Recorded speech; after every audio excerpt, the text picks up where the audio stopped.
Sumatera Utara. Selamat sore pemirsa. Sumatera Utara hari ini kembali hadir pada Anda memperbarui informasi Anda seputar Sumatera Utara edisi Selasa 10 Desember 2024. Bersama dengan saya Muhammad Budi SR dan saya Azifa Zahriani. Seperti biasa pemirsa, sejumlah informasi terkini seputar Sumatera Utara telah dirangkum tim redaksi kami untuk Anda. Dan berikut kita awali informasi selengkapnya.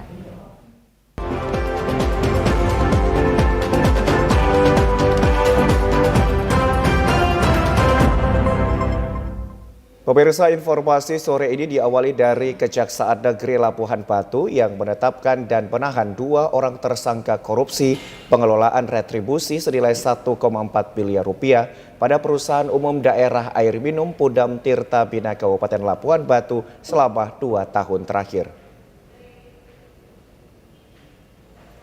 Setelah melakukan penyelidikan dan penyidikan serta didukung 2 alat bukti yang sah sesuai pasal 184 KUHAP dan ketentuan lainnya yang berlaku, Jaksa Penyidik pada bidang tindak pidana khusus Kejari Labuhan Batu melakukan penahanan terhadap 2 orang tersangka korupsi pengelolaan retribusi.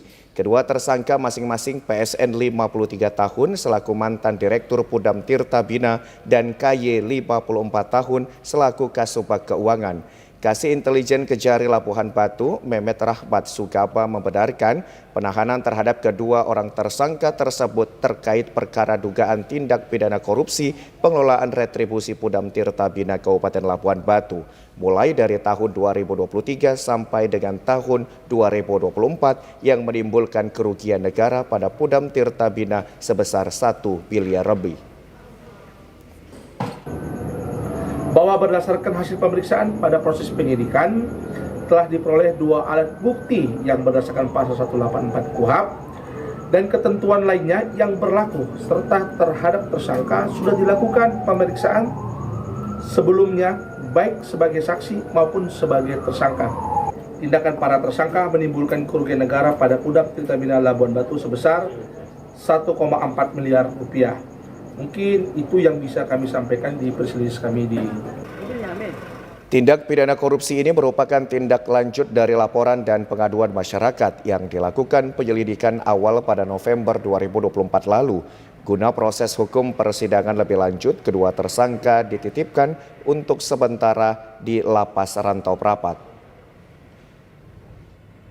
Dari Labuhan Batu kita ke Tebing Tinggi pemirsa. Mantan Kadispora dan Bendahara Dispora Pemko Tebing Tinggi tahun 2017 Senin malam ditahan Kejari Tebing Tinggi. Pasalnya kedua dijadikan tersangka kasus korupsi yang merugikan keuangan negara sekitar 1 miliar lebih. Keduanya dilakukan penahanan selama 20 hari ke depan di rutan Kota Tebing Tinggi. Dari pantauan TVRI di kantor kejaksaan, 2 tersangka AEL selaku Kepala Dinas dan Olahraga tahun 2017 dan ME selaku Bendahara Dispora terlihat sudah diperiksa di ruang pidana khusus dari pagi hingga malam hari. Kedua tersangka keluar ruang pemeriksaan sudah memakai rompi tahanan dan langsung naik mobil tahanan dititipkan ke rutan Tebing Tinggi. Menurut Kasih Intel Kejari Tebing Tinggi, kedua tersangka ditahan karena diduga melakukan korupsi tahun 2017. Saat itu kedua tersangka merupakan Kadispora dan Bendahara Dispora Pemko Tebing Tinggi. Modus kedua tersangka pada anggaran tahun 2017, Pemko Tebing Tinggi ada menganggarkan kegiatan belanja barang dan jasa sekitar 5 miliar. Dari 5 miliar ini ada pengeluaran sekitar 500 juta dengan 102 transaksi yang tidak dapat dipertanggungjawabkan. Selain itu ada 44 transaksi fiktif dengan nilai sekitar 400 juta tanpa didukung dokumen yang sah. 6 miliar sekian lebih kurang, dan terjadi perubahan yang tanggal 20 November 2017 perubahan anggarannya menjadi 4,8 miliar. 4,8 miliar ini dianggarkan untuk pengadaan barang dan jasa, kegiatan-kegiatan di Dinas Pemuda dan Olahraga Pemko Tebing Tinggi. Ini maka terdapat kerugian negara sebesar 927.359.457 rupiah. Akibat perbuatannya, kedua tersangka melanggar pasal 2 ayat 1 junto pasal 18 Undang-Undang Nomor 20 Tahun 2001 tentang perubahan atas Undang-Undang Nomor 1 Tahun 1999 tentang tindak pidana korupsi dengan ancaman 5 tahun hingga 20 tahun kurungan penjara. Kita beralih ke informasi lainnya, pemirsa. Korban dugaan penculikan yang dilakukan oleh sekelompok orang terhadap PLT Kepala Dinas PUTR Kabupaten Toba, Sofian Sitorus, yang terjadi beberapa waktu lalu di Bali G, akhirnya dilaporkan secara resmi ke Polres Toba. Hal tersebut dibenarkan oleh Kasubag Humas Polres Toba, AKP Bungaran Samosir. Sementara itu, salah seorang kerabat Sofian Sitorus saat mendampingi pelaporan di Polres Toba, Rizky Siparani, mengatakan dugaan korban diculik oleh sekelompok orang terjadi beberapa waktu lalu di Bali G. Rizky menjelaskan menurut pengakuan Sofian bahwa kejadian tersebut terjadi saat dirinya menghantarkan anaknya ke sekolah swasta Mutiara Bali G sekitar pukul 7:15 waktu Indonesia Barat pada hari Kamis tanggal 5 November 2024 lalu. Seketika itu juga sekelompok orang tak dikenal sekitar 3 orang lelaki tegap mencabut kunci mobil yang dikendarainya dan kemudian menyuruhnya masuk ke mobil lain. Peristiwa tersebut akhirnya dilaporkan secara resmi ke Polres Toba dan Sofian saat ini telah kembali ke rumah kediamannya usai menjalani rawat inap selama 2 hari di Rumah Sakit HKBP Bali G. Benar Pak Supir sudah melapor terkait kasus penculikan. Ada 4 orang, 1 supir. Kalau motifnya kurang tahu persis, tapi pengembangan dari Polreslah BP kemarin, Polreslah untuk pengembangannya motifnya apa. Tapi Pak supir sendiri nggak tahu motifnya dan dia katanya tidak tahu menau, tidak ada dendam, tidak kenal sama yang orang ini yang 4. Tiba-tiba mereka menculik saat mengantar anaknya sekolah TK. Di informasi lainnya, pemirsa, penjabat Bupati Tapanuli Tengah mendapati adanya kendaraan dinas yang dikuasai pihak luar dari lingkungan pemerintahan. Bahkan kendaraan dinas tersebut diduga sengaja dibongkar dan akan dicuri perlengkapannya. Hal ini disampaikan Sugeng Rianta, penjabat Bupati Tapanuli Tengah, ketika meninjau lokasi penyimpanan aset kendaraan dinas milik Pemkab Tapanuli Tengah yang tidak dipergunakan lagi dan direncanakan akan dilelang. Menurut Sugeng, terungkapnya kasus kendaraan dinas mobil mewah yang dikuasai orang luar dari Pemkab Tapanuli Tengah bermula dari adanya unggahan masyarakat Tapanuli Tengah di media sosial yang memperlihatkan kondisi mobil tengah dirusak dan diduga akan dicuri perlengkapannya. Atas kejadian itu, PJ Bupati Tapteng kemudian memerintahkan dinas terkait di lingkungan Pemkab Tapanuli Tengah untuk segera menelusurinya dan mengambil kendaraan dinas jenis Fortuner tersebut. Milik pemerintah kabupaten yang ternyata dikuasai oleh pihak ketiga yang tidak berhak. Saya sudah perintahkan untuk itu segera diambil alih. Alhamdulillah sudah diambil alih. Kemudian saya juga meminta inspektur untuk lakukan pemeriksaan. Tim gabungan Polda Sumut TNI bersama pemerintah berhasil mengevakuasi korban banjir bandang di kawasan Desa Bartelu, Kecamatan Sipolangit. Usai ditemukan, korban langsung dibawa ke Rumah Sakit Bayangkara untuk dilakukan identifikasi. Direktorat Samapta Polda Sumut melanjutkan upaya evakuasi korban banjir bandang di Desa Martelu, Kecamatan Sipolagit yang dipimpin langsung Kanit Pamat Ibtu Brian Jaya Ginting dan 5 personel K9 Polda Sumut bersama instansi tersebut. Tim evakuasi tiba di lokasi kejadian bersama Badan Penanggulangan Bencana Daerah Kabupaten Deli Serdang dan Badan Nasional Penanggulangan Bencana Provinsi Sumatera Utara. Puncak operasi terjadi siang hari ketika tim tiba di lokasi ditemukan jenazah korban tertimbun material banjir bandang. Untuk mempermudah proses evakuasi, personil bersama masyarakat setempat membendung aliran sungai di hulu guna mengurangi debit air. Setelah debit air menyusut, tim mulai memindahkan material batu dan pohon yang menghambat jenazah di dasar sungai. Jenazah berhasil dievakuasi ke atas lembah menuju ambulan di lokasi yang dapat dijangkau kendaraan. Jenazah segera dibawa ke Rumah Sakit Bayangkara Medan untuk proses identifikasi dan autopsi. Kepala Bidang Humas Polda Sumatera Utara, Kombes Pol Hadi Wahyudi menyampaikan bahwa keberhasilan operasi ini menunjukkan komitmen Polri dalam memberikan pelayanan kepada masyarakat khususnya saat darurat.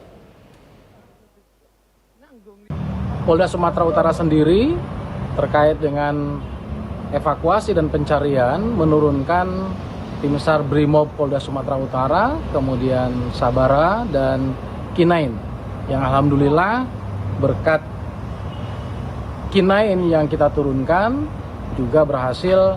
Yang terakhir adalah menemukan 2 jasad korban yang tertimbun di dalam tanah, dan 1 terakhir yang kemarin dievakuasi adalah berada di aliran sungai. 6 korban semua sudah ditemukan dan sudah dievakuasi, serta 1 korban terakhir masih dilakukan otopsi di Rumah Sakit Bayangkara. Pemirsa, terlibat tawuran yang berujung pengerusakan tempat usaha masyarakat serta pembakaran sepeda motor. 13 mahasiswa Universitas Katolik Santo Thomas Medan ditetapkan sebagai tersangka. Video amatir merekam detik-detik terjadinya aksi tawuran antar mahasiswa Fakultas Teknik dengan mahasiswa Fakultas Pertanian Universitas Katolik Santo Thomas Medan yang terjadi di Jalan Melati Raya Medan kemarin. Aksi saling serang menggunakan batu, balok kayu, petasan, dan bom molotov hingga senjata tajam pun tak terhindarkan. Kapolsek Sunggal Kompol Bambang G. Huta Barat Senin sore mengatakan akibat tawuran ini usaha milik masyarakat menjadi sasaran dan dirusak para pelaku tawuran. Tak hanya itu, sepeda motor milik mahasiswa serta beberapa orang juga menjadi korban pemukulan. Adapun motif dari tawuran ini merupakan dendam lama pada tahun 2023 silam, di mana berawal dari kelompok mahasiswa sedang makan di tempat makan, kemudian saling tatap dan menimbulkan rasa tidak senang lalu terjadi tawuran. Berdasarkan hasil dari pemeriksaan yang kita lakukan terhadap para mahasiswa yang kita amankan ke Polsek, maka 13 orang yang kami amankan kami tetapkan sebagai tersangka. Mereka adalah pasal 187 sub, pasal 170 jo, pasal 406 subsidiar, pasal 358 KUH pidana dengan ancaman pidana penjara paling lama 12 tahun. Ya pemirsa, informasi lainnya akan kami hadirkan sesaat lagi. Tetaplah bersama kami akan segera kembali.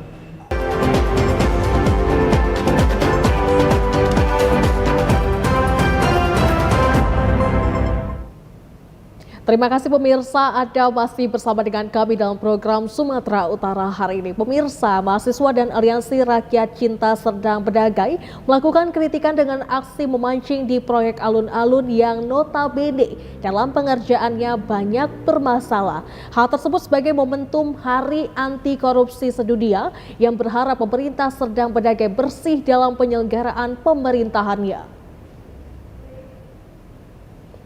Bentuk kritikan dan sindiran yang dilakukan masyarakat dan mahasiswa dengan melakukan aksi memancing di alun-alun Masjid Agung Sergai. Pada kesempatan tersebut, mahasiswa dan masyarakat melihat banyak penyimpangan yang terjadi dalam pembangunan alun-alun tersebut, di mana anggaran proyek lebih dari 4 miliar digelontorkan Pemkab Sergai, namun hasil pembangunannya sangat memprihatinkan. Begitu juga dengan sejumlah proyek lainnya yang ada di Sergai yang yang terkesan asal jadi, yang hasil bangunannya tidak bermanfaat bagi masyarakat. Muslim selaku koordinator aksi mengatakan mereka meminta kepada aparat penegak hukum seperti KPK mengusut tuntas dugaan korupsi pembangunan alun-alun Sergai. Juga meminta KPK mengusut tuntas dugaan korupsi pembangunan belanja modal taman di Perbaungan yang kini sedang mangkrak. Mendesak KPK untuk memanggil Kadispora dan pemborong dari kedua kegiatan tersebut.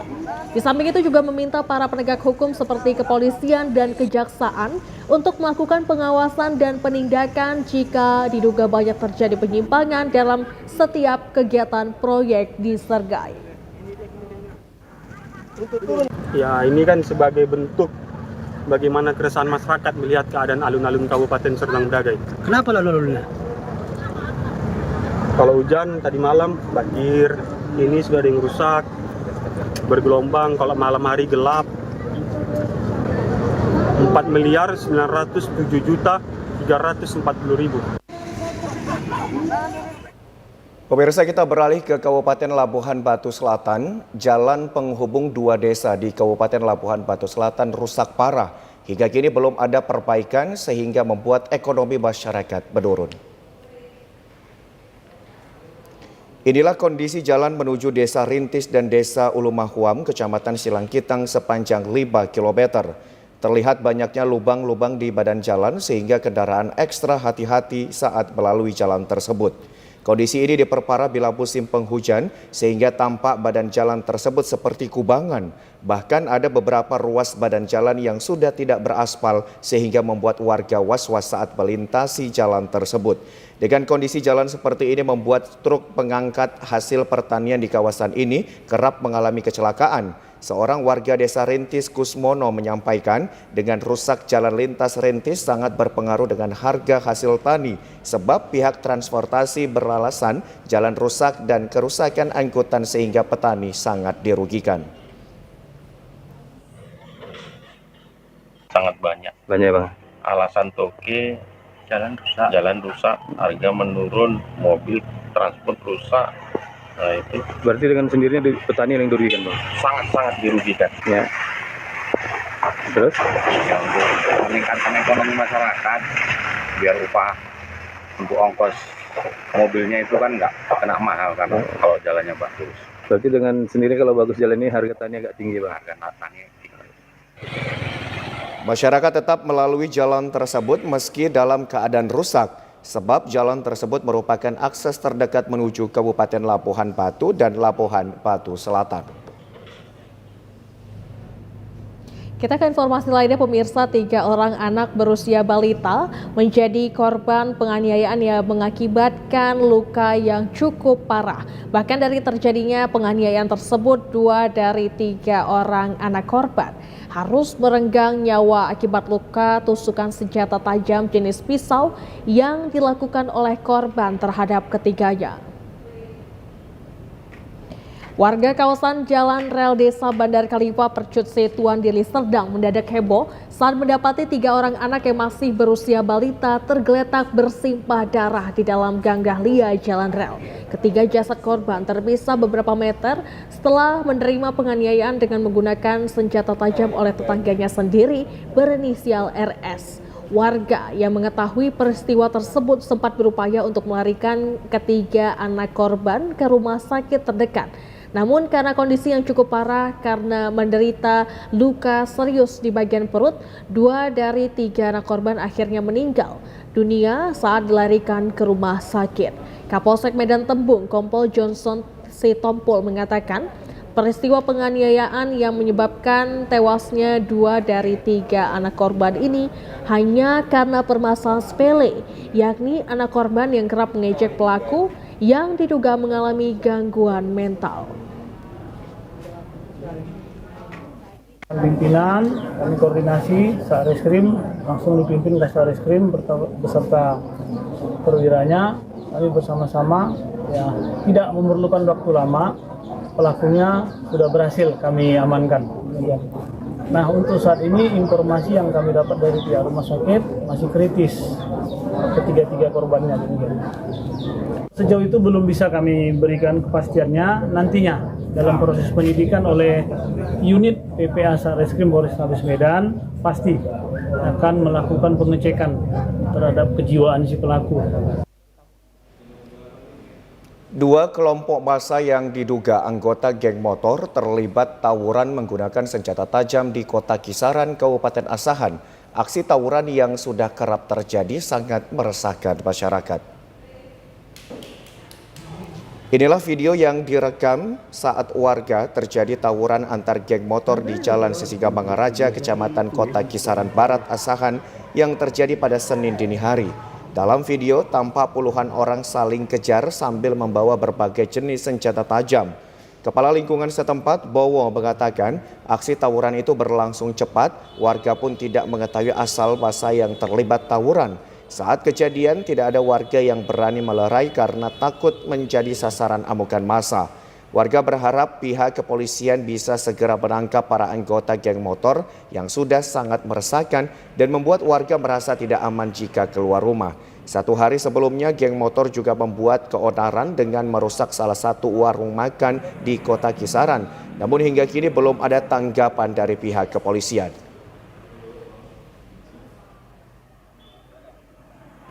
Antara geng-geng motor seperti yang lagi viral sekarang kan, geng motor. Ya maunya ya kita minta pengamanan lah. Ada kan udah meresahkan warga kalau bawa senjata tajam gitu. Di video yang beredar udah kekejaran itulah. Jam berapa, Cap? Jam di atas jam 1 lewat. Kalau hampir 30 kereta ada lah. Rame mereka. Ya. Harapan Kepling untuk ini? Ya harapannya agak jaga keamanan aja lah. Ya polisian, apanya kan. Pemirsa, sedikitnya sebanyak 40 hektar tanaman padi milik warga di Dusun Sempurna, Desa Teluk Pulau Luar, Kecamatan Kuala Ledong, Kabupaten Labuhan Batu Utara, diserang hama burung dan tikus. Di saat memasuki masa tanaman padi dan kondisi bulir padi mulai berisi, ribuan burung pipit serang hamparan tanaman padi milik warga. Ironisnya, serangan hama ini tidak terjadi pada siang hari, justru terjadi di malam hari, yaitu serangan hama tikus. Meskipun para petani tradisional tersebut berupaya menghalau dengan menggunakan alat seadanya, namun akibat serangan ribuan kedua hewan tersebut membuat sejumlah petani menjadi cemas. Pasalnya, tanaman bulir padi yang mulai berisi beras tersebut terlihat sudah janggal, maksud kami sudah tinggal tangkai, dan juga terlihat sejumlah batang padi tumbang dan mati akibat diserang hama tikus. Kejadian ini membuat para petani khawatir pada musim tanaman padi tahun ini akan mengalami kerugian karena terancam gagal panen. Salah seorang petani padi, Bahari, menjelaskan para petani sudah kewalahan memberantas hama burung dan tikus yang menyerang tanaman padi mereka pada tahun ini. Mereka berharap kepada pemerintah kabupaten melalui Dinas Pertanian setempat agar dapat memberi bantuan kepada mereka berupa alat pembasmi hama burung dan tikus agar tanaman padi mereka dapat terselamatkan. Ladang di Desa Teluk Pulau Luar ini sangat memprihatinkan pada tahun ini karena diserang hama tikus kalau malam hari. Jadi pada siang hari burung, Pak. Jadi yang mengatasi burung ini kami tak sanggup lagi, Pak. Memang luar biasa. Banyaknya mungkin ada beban. Mungkin ada beberapa orang yang gagal panen tahun ini, Pak. Harapan kami petani di sini kepada pemerintah, tolonglah ladang kami ini diperhatikan. Itulah harapan kami. Ya pemirsa, informasi lainnya akan kami hadirkan sesaat lagi. Tetaplah bersama kami.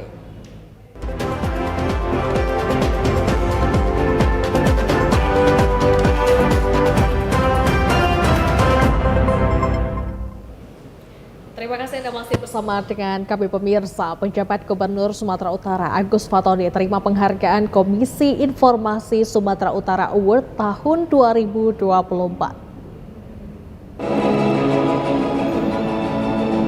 Penghargaan Komisi Informasi Sumut Award tahun 2024 tersebut adalah kategori Achievement Motivation Person. Penghargaan diberikan pada acara yang diselenggarakan Komisi Informasi Sumatera Utara di Aula Raja Inal Siregar, Kantor Gubernur Sumatera Utara kemarin.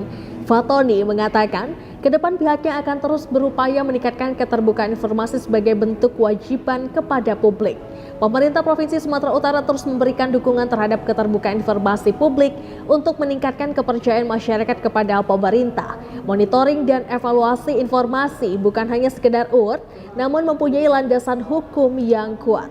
Monitoring dan evaluasi ini dilaksanakan setiap tahun di tingkat pusat dan daerah, bukan rekayasa dari Komisi Informasi. Tujuan utamanya adalah untuk tata kelola penyelenggaraan pemerintahan yang baik, bersih, efektif, dan efisien.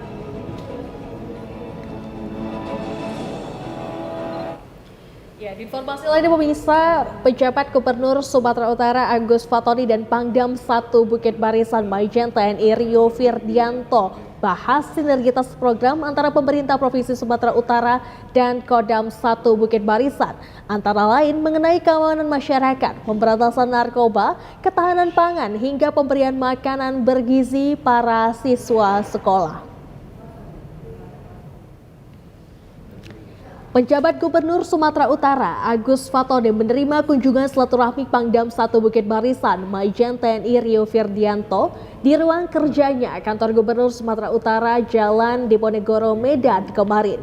Pada pertemuan tersebut, Fatoni membahas berbagai kerjasama dan sinergitas program antara pemerintah Provinsi Sumatera Utara dan Kodam 1 Bukit Barisan, antara lain mengenai keamanan masyarakat, pemberantasan narkoba, ketahanan pangan, hingga pemberian makanan bergizi para siswa sekolah.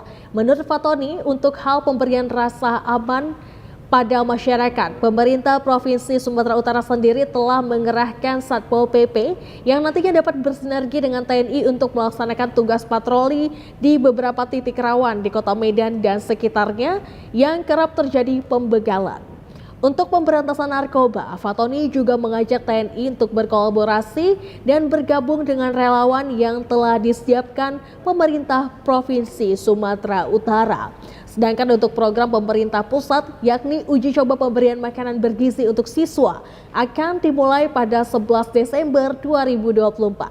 Program ini pun disambut baik oleh Pangdam 1 Bukit Barisan Majen TNI Rio Firdianto yang menyatakan siap membantu dan bekerja sama dengan pemerintah Provinsi Sumatera Utara. Pemirsa, Auditorat Militer Tinggi 1 Medan menggelar acara syukuran dan memperingati HUT Badan Pembinaan Hukum atau Babinkum TNI ke-49 tahun 2024 di Medan. Kepala Auditorat Militer Tinggi 1 Medan berharap peran Babinkum TNI dalam penegakan hukum semakin profesional dan berkualitas. Badan Pembinaan Hukum atau Babinkum TNI memiliki tugas membantu Panglima TNI dalam menyelenggarakan pembinaan hukum dan HAM di lingkungan TNI. Pada HUT ke-49 tahun 2024 yang mengusung tema Babinkum TNI Pengawal Penegak Hukum dan HAM untuk Indonesia Maju, Auditorat Militer Tinggi 1 Medan menggelar perayaan dan syukuran dengan berbagai kegiatan, di antaranya bakti sosial dan berbagai pertandingan olahraga di Medan kemarin. Dalam kesempatannya, Kepala Auditorat Militer Tinggi 1 Medan Marsikal Pertama TNI Bambang Subiantoro mengatakan peran Babinkum TNI dalam penegakan hukum khususnya di lingkungan TNI memiliki peran penting, di antaranya melaksanakan fungsi dukungan hukum terutama dalam pelaksanaan tugas operasi militer, baik operasi militer yang sifatnya internasional maupun nasional. Di sisi lain juga Babinkum TNI memberikan bantuan hukum kepada seluruh prajurit TNI beserta keluarga. Selain melakukan penuntutan terhadap prajurit melanggar hukum, juga melakukan pembinaan terhadap narapidana militer. Harapan kita kepada satuan untuk personil-personil yang ada di lingkungan Babinkum TNI, baik itu Auditorat Militer maupun pemasaran militer, senantiasa meningkatkan kualitas kemampuannya sehingga bisa melaksanakan tugas-tugas yang semakin kompleks pada masa mendatang. Kita beralih ke informasi lainnya, pemirsa. Uji coba program makan bergizi gratis untuk para pelajar merupakan salah satu program unggulan Presiden Prabowo Subianto yang masih menunggu peraturan pemerintah agar dapat terlaksana sistem dengan baik. Uji coba program makan bergizi gratis digelar di sejumlah sekolah, di antaranya di SMP Negeri 2 Kisaran, Kabupaten Asahan. Kegiatan ini dihadiri Sekretaris Daerah Pemkab Asahan Zainal Arifin Sinaga dan instansi terkait lainnya untuk melihat langsung pendistribusian dan jenis makanan bergizi gratis yang dibagi. Kegiatan diawali dengan melakukan sosialisasi program makan bergizi gratis kepada para siswa, dilanjutkan dengan pembagian paket makanan berisi nasi, ayam goreng, dan sayuran. Dalam keterangan, Sekretaris Daerah Pemkab Asahan mengatakan uji coba program makan bergizi gratis akan terus dilakukan di 25 kecamatan yang ada dengan menggunakan dana yang bersumber dari APBD Kabupaten Asahan tahun 2024. Terlaksananya program uji coba makan bergizi gratis ini dapat memberi pemahaman kepada peserta didik dan masyarakat tentang pentingnya pemenuhan asupan karbohidrat dan gizi pada tubuh manusia. Pemerintah Kabupaten Asahan pada hari ini menetapkan ada 3 sekolah, 1 SMP, yang kedua 2 adalah SD negeri. Akan melakukan coba pemberian makanan bergizi gratis ini untuk ke 25 kecamatan. Teknisnya kita masih melakukan kegiatan ini dengan menggunakan APBD 2024 dan kita masih menunggu aturan ketentuan yang lebih lanjut. Kita ke informasi lainnya pemirsa. Pemko Binjai melalui Dinas Penanaman Modal dan Pelayanan Terpadu Satu Pintu memberikan layanan gratis kepada para pelaku UMKM yang ingin mendaftarkan pembuatan nomor induk berusaha untuk usahanya. Pelaku UMKM yang ingin mendaftarkan izin usahanya cukup datang ke kantor kecamatan setempat dengan menunjukkan KTP dan nomor teleponnya.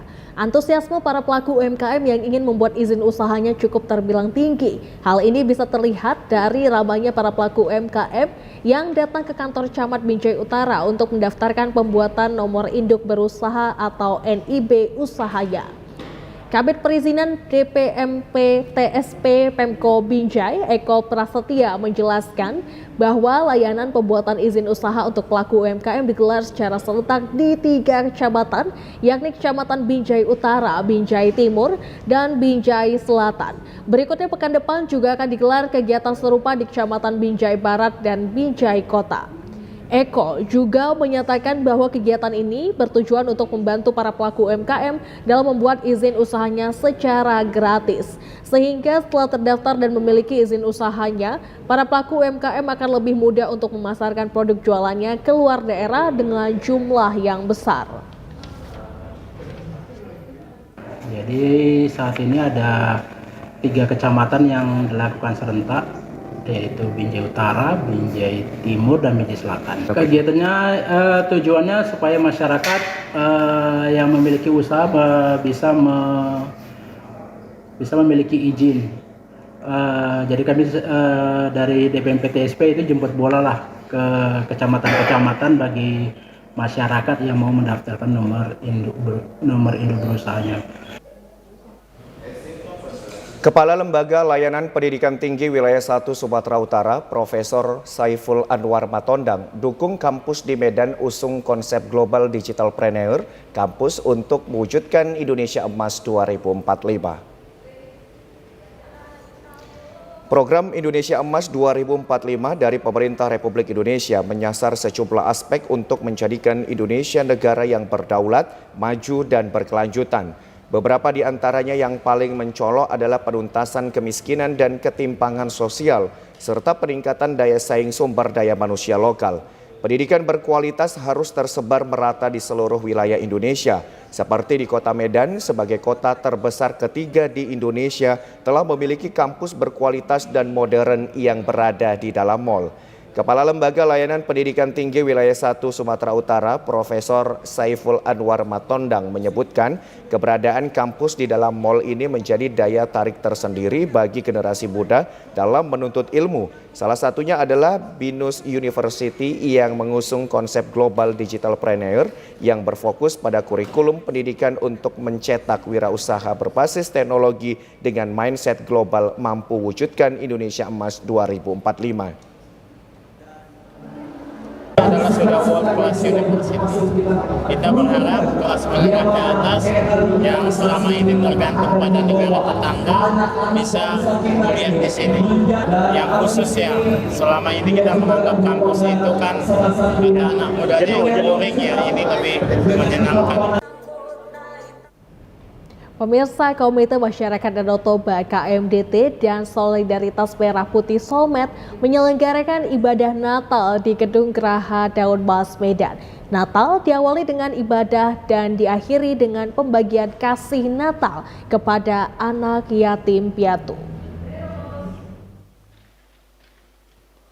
Perayaan Natal diawali dengan menyanyikan lagu penyembahan bagi Tuhan dan dirangkai dengan liturgi yang diambil dari kitab Matius tentang kelahiran Yesus serta dilanjutkan dengan penyalaan lilin.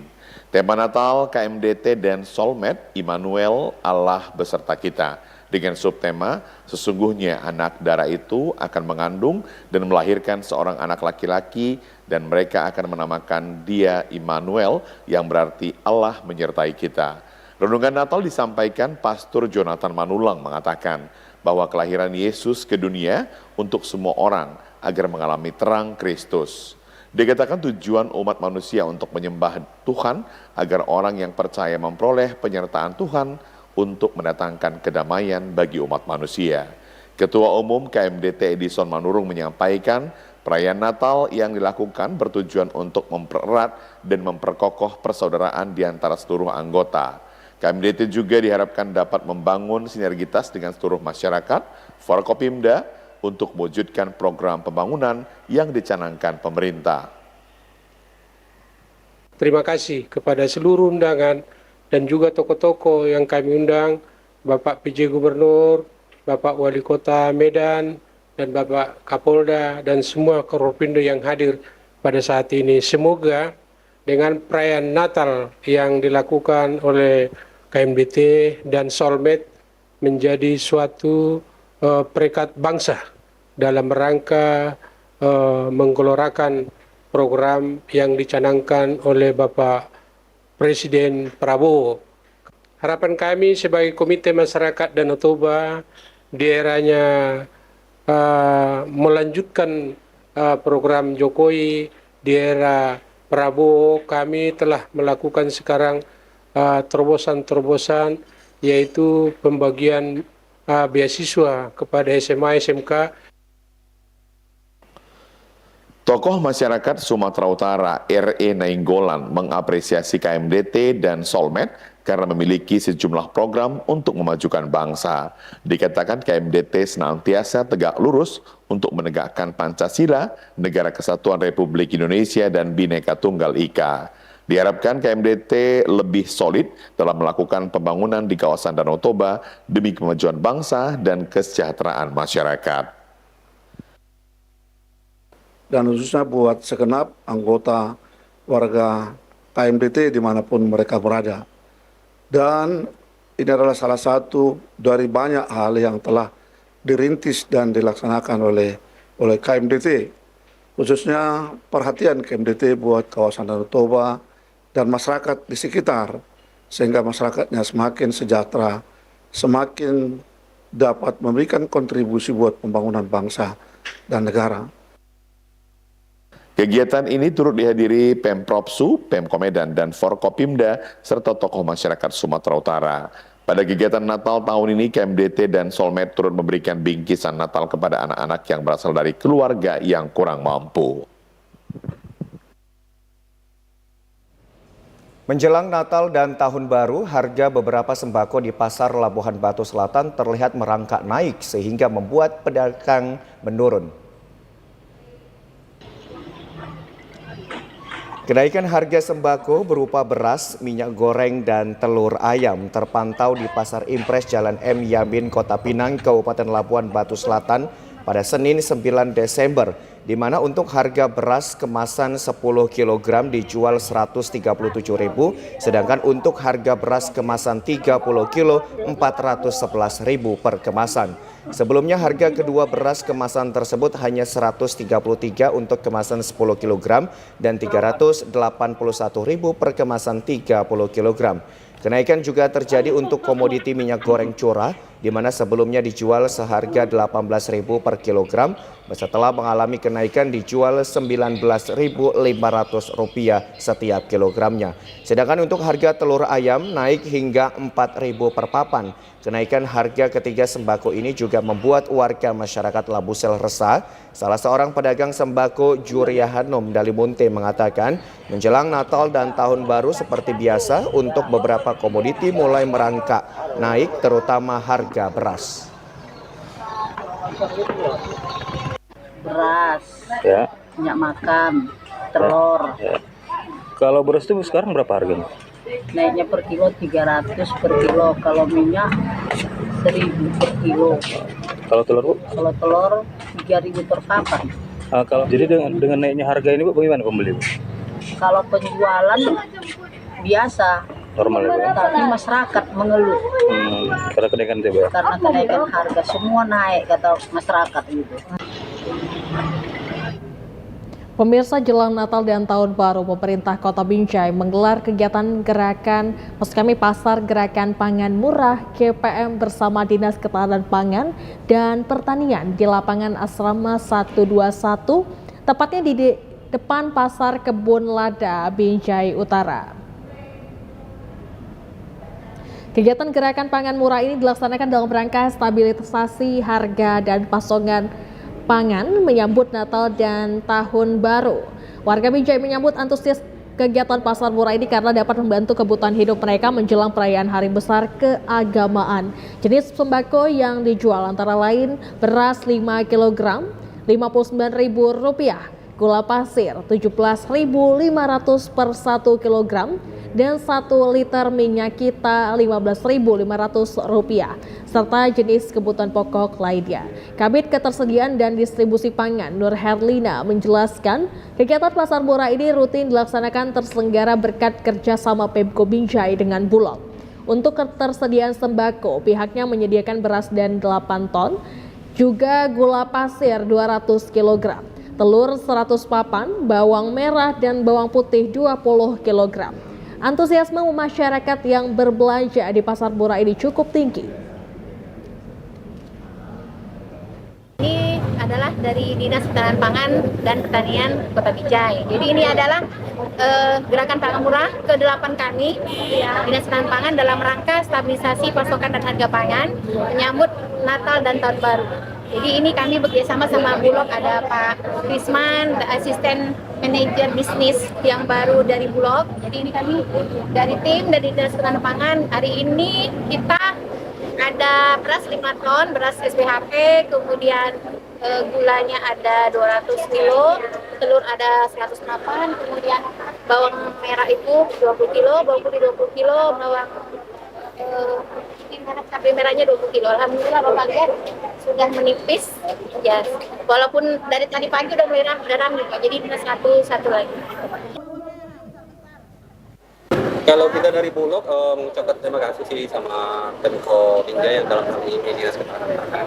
Hari ini kita membawa produk kita dan minyak goreng, beras dan gula. Karena kita melihat antusiasme masyarakat cukup bagus sih, karena produk yang kita bawa hampir habis. Menjelang perayaan Natal dan Tahun Baru, harga daging ayam di pasar tradisional Porsea mulai mengalami kenaikan. Pasokan daging ayam diprediksi menjadi salah satu pemicu utama melonjaknya harga. Salah seorang pedagang daging ayam di pasar tradisional Porsea, Marintan Mani, mengungkapkan bahwa harga ayam memang sudah mulai naik menjelang Nataru ini. Kenaikan ini akan semakin merangkak terutama pada 2 hari sebelum Natal karena kebutuhan ayam bagi masyarakat di hari besar agama itu semakin meningkat. Marintan menjelaskan harga daging ayam mulai melonjak membuat pembeli jauh berkurang dan memilih membeli ikan asin sebagai lauk untuk kebutuhan sehari-hari maupun untuk bisnis kuliner. Harga ayam yang sebelumnya untuk ayam potong putih di kisaran Rp30.000 kini naik menjadi Rp37 per kilogramnya. Harga ayam potong merah pun ikut naik, sebelumnya di kisaran harga Rp45.000 kini naik menjadi Rp53.000 per ekornya, dan harga ayam kampung sebelumnya berada di harga Rp70.000 kini naik menjadi Rp80.000 per kilogramnya. Omsetnya menurun karena pembeli jarang, sepi lah Pak. Apa kira-kira karena harga naik atau gimana? Harga naik, harga seperti yang pembeli bilang, kita beli ayam mahal. Kita beralih ke ikan asin aja lah, mana yang bisa untuk dimakan biar lebih murah. Apakah setiap Nataru harga ayam ini naik Bu? Menjelang biasa ya? Setiap mau menjelang Natal harga ayam naik. Badan Pengawasan Obat dan Makanan melakukan pengawasan ke sejumlah toko dan grosir memastikan produk pangan olahan aman diedarkan menjelang Natal dan Tahun Baru mendatang. Untuk memastikan peredaran pangan olahan aman menjelang Natal dan Tahun Baru, Lokapom Kota Tanjung Balai melakukan pengawasan intensif ke sejumlah minimarket dan swalayan modern. Pengawasan intensifikasi ini dilakukan mulai sejak 5 Desember 2024 hingga Februari 2025 mendatang. Untuk pengawasan makanan layak konsumsi ini rutin dilaksanakan di saat meningkatnya kebutuhan masyarakat menjelang perayaan libur keagamaan oleh Lokapom Tanjung Balai di beberapa titik Kabupaten Labuhan Batu Utara dan Kota Tanjung Balai. Saat pengawasan, Lokapom menemukan pangan tanpa izin edar dan terdapat beberapa produk kondisinya rusak serta telah kadaluarsa. Dengan dilakukan pendataan, petugas kemudian mengeluarkan surat rekomendasi agar tidak menjual produk makanan berbahaya bagi kesehatan. Di catchment area kita, oleh karena itu kita melakukan intensifikasi pengawasan terkait pangan. Nah, ini sudah dimulai di akhir November, nanti berakhirnya di tanggal 1 Januari 2025. Kemudian kita sudah melakukan intensifikasi dan sudah memeriksa di beberapa sarana, terutama kita periksa sarana hulunya dari importer atau distributor, kemudian berlanjut ke grosir, toko-toko besar, swalayan, dan supermarket. Terima kasih Anda masih bersama dengan kami. Pemirsa, Komisi Pemilihan Umum Sumatera Utara telah menyelesaikan rapat pleno rekapitulasi perolehan suara dalam pemilihan kepala daerah 2024 di seluruh kabupaten kota di Provinsi Sumut. Hasilnya berdasarkan rekapitulasi suara Pilkada Sumut 2024, pasangan calon gubernur dan wakil gubernur Sumut nomor urut 1 Bobi Nasution Surya berhasil unggul dibanding pasangan Edi Rahmayadi Hasan Basri Sagala. Komisi Pemilihan Umum Sumatera Utara telah merampungkan rekapitulasi suara hasil Pilkada Sumut 2024. Digelar di salah satu hotel di Kota Medan, Sumatera Utara. Proses rapat pleno rekapitulasi pemungutan suara Pilkada Sumut 2024 ini sempat diskors beberapa kali dan beberapa daerah yang tertunda.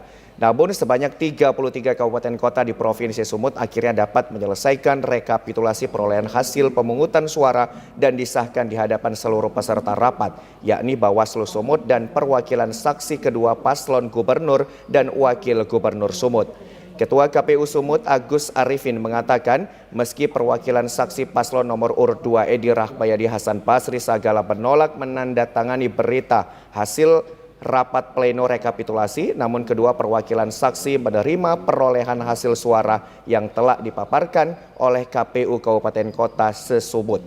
Hasil rekapitulasi suara Pilkada Sumut 2024 menghasilkan pasangan Bobi Nasution Surya memperoleh suara sebanyak 3,6 juta lebih suara. Sementara pasangan Edi Rahmayadi Hasan Basri Sagala memperoleh suara sebanyak 2 juta lebih suara. Bagaimana? Nah, inisialnya rakyat. Tetapi untuk penumpukan.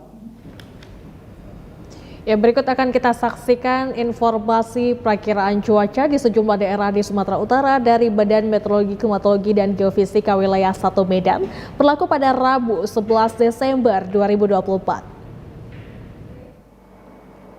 Halo Sobat BMKG, kembali bersama saya Enda Paramita, Prakirawan BBMKG Wilayah 1 yang akan menyampaikan info perakiraan cuaca dan hotspot Provinsi Sumatera Utara untuk Rabu 11 Desember 2024. Pada pagi hari diperkirakan cerah berawan dan berpotensi hujan lebat di wilayah Mandailing Natal. Untuk siang dan sore hari diperkirakan berpotensi hujan ringan hingga lebat di sebagian wilayah Sumatera Utara, di mana hujan lebat berpotensi terjadi di Gunung Sitoli, Nias, Nias Barat, Nias Selatan, Nias Utara, Tapanuli Selatan, Tapanuli Tengah, dan Tapanuli Utara. Untuk malam hari diperkirakan berpotensi hujan ringan hingga lebat, di mana hujan lebat berpotensi terjadi di Kumbang Hasundutan, Gunung Sitoli, Sibolga, Langkat, Nias, Nias Barat, Nias Utara, Nias Selatan, Tapanuli Tengah, dan Tapanuli Utara.